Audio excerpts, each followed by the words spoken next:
Welcome, come on in, we gotta get cooking. But before I get into showing you this easier giblet gravy, I have to tell you why it's easy. I know most giblet gravies are done in the giblets that come out of the turkey. Maybe you boil them, maybe sometimes you roast those off before you roast the turkey, chop them up, put them inside the gravy. Great, delicious, love it that way. However, this one is a little bit different, and I'll tell you why. After years of hosting Thanksgiving at my home, buying all different kinds of turkeys, fresh, frozen, from the grocery store, from other people who maybe smoked one, I've done it all. But it's hard nowadays to get your hand on the giblets, or is it just me? Comment below and let me know if you run into that same problem. Even sometimes when I get a turkey that says with the giblets included, get there and it's no giblets. So what do? Your family's still expecting the gravy. That is where this recipe came from. So in this recipe, I'm using fresh turkey necks that I got from the store, and that's my giblet part of the gravy. All right, keep watching. You'll see what I'm doing. Here I have two and a half pounds of turkey necks. Make sure when you pick these up, these are fresh turkey necks, not smoked. The smoked ones are already cooked and flavored, and they will change the taste of your gravy, even though that might be a good surprise. I don't know, I've never tried it. If you have, leave me a comment and let me know if you've ever done giblet gravy or any type of gravy with the smoked turkey necks. What I want to show you before we get this seasoned up is how to do these. Now, if you were to go ahead and cook these just like this, it's gonna take forever. There's a membrane on these that's kind of like, if you can see, let me see. It's kind of like the membrane on ribs for those who grill. If you don't remove this, it's going to take forever to cook because the meat is underneath it. So what I like to do is take a little paring knife, make a little cut in here. There's already a little cut on this side. And then just pull that membrane off as best you can.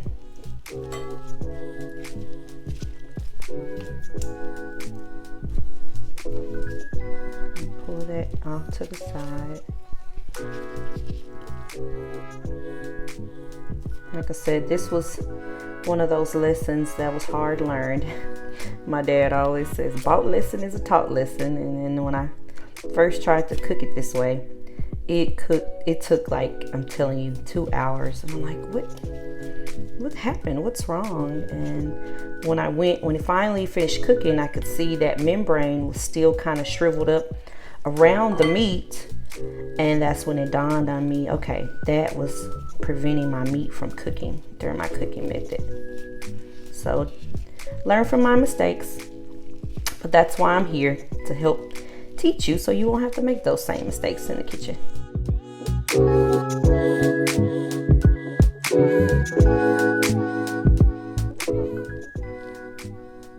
Now that the turkey necks have been cleaned off, we're gonna go ahead and get into the seasoning. One of my favorite seasonings to use here is actually paprika. The reason why I like to use paprika in this is because it gives it a really nice color to the broth and stock and ultimately the finished product. So that's the reason why I didn't add too much flavor. It's just the color we're looking for. I have some onion powder, poultry seasoning, and then I'm also going to add poultry seasoning to the gravy itself, just so they can kind of, echo the same flavors. And then I have some garlic powder. I'm gonna add some salt, and then I am going to give this a good little mix.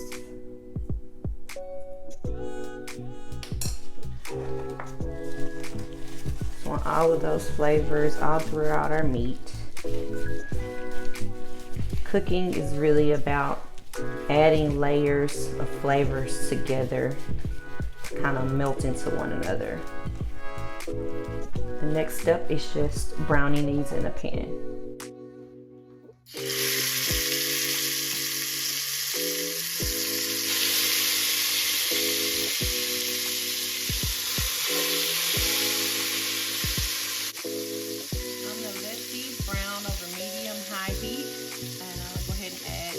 peppers since I didn't over there.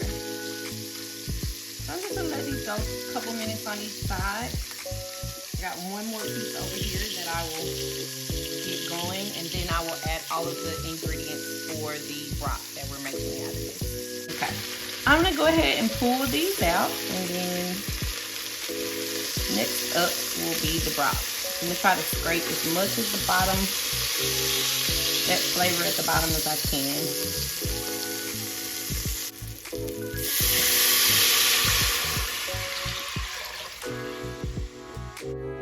All right, I got about 8 cups of water going in here.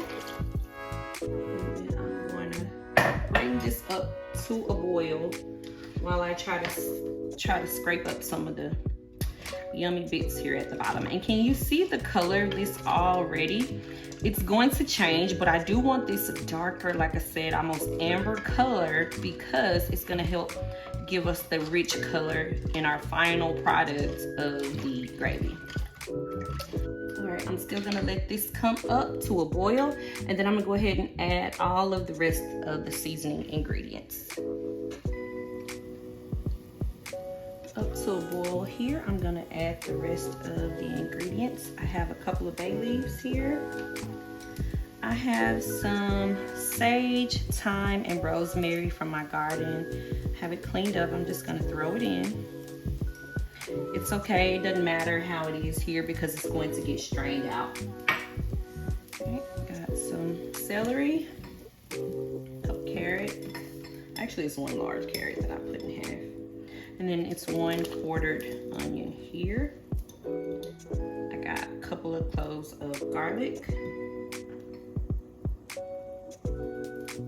And then I am just going to add back in the turkey necks. And then I'm going to let this simmer. So, not sure how long this is going to take, but I want this to cook down until the turkey necks are kind of falling off of the bone. Might as well add that into it. I'm going to put a lid on this and then just let it cook. Once this is done, we will strain this, take the meat somewhere else. I'll show you what I do with this, and then reserve this broth. This has been simmering over medium-high heat for about an hour. This is the doneness that I'm looking for, where it picks apart easily with a fork. So I am going to drain all of this liquid out and see how much we have left. We got everything we need to complete the giblet gravy, so I drained off the liquid. I got it over to the side here, and I let these cool. These are my turkey necks that we cooked in that broth. And then as you can see, it's nice and soft. So I'm just gonna pick this apart and put it in my bowl over here. I'm just gonna reserve this to put inside that gravy. So this will be our giblets. So instead of having the gizzards, we'll just have the turkey necks. It's more accessible, I think. I don't know what's going on, because nowadays, like I said, they go buy turkey, it says full of gizzards, and no gizzards. Let's go ahead and complete this gravy and get to eating here. So to this pan, I just warmed it up a little bit over medium heat.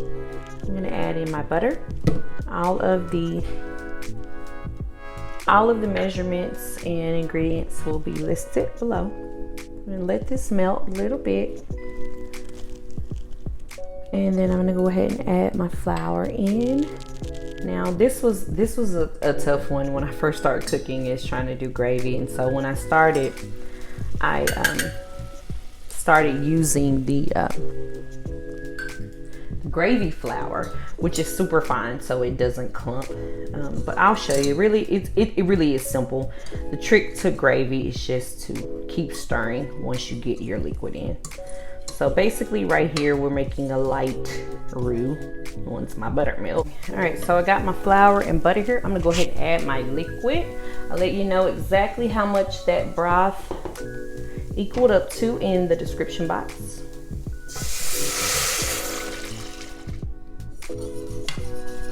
The key to good gravy is just to keep stirring. Just keep stirring. Just like Dory just keep swimming, just keep stirring. this is thickening up the way we want. I'm gonna go ahead and add some seasonings in.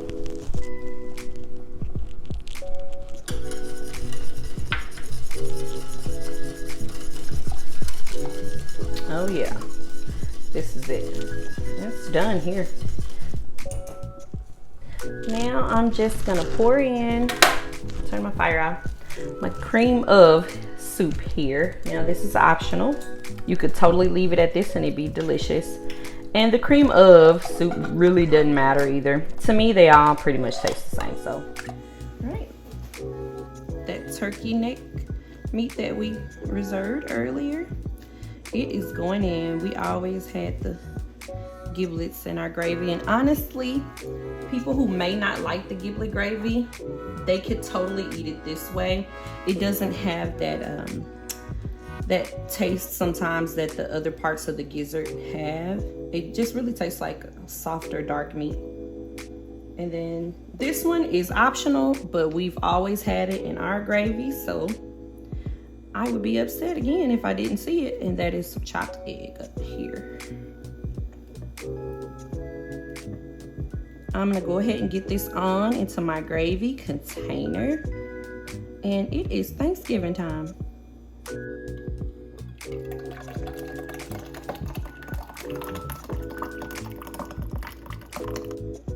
Now I have an insulated gravy mug here because this keeps it warm 4 hours. Nobody has to stand over the stove to babysit the giblet gravy, because every time I've had it, we've always eaten it warm. We don't really wait for it to get room temperature to eat it. So we eat it just like this.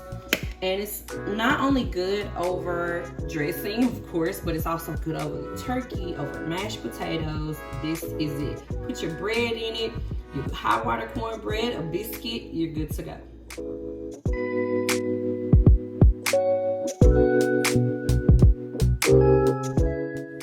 This Thanksgiving, I'm thankful that you spent some time with me in my kitchen. And I'd also be thankful if you go ahead and subscribe so the fun can keep going.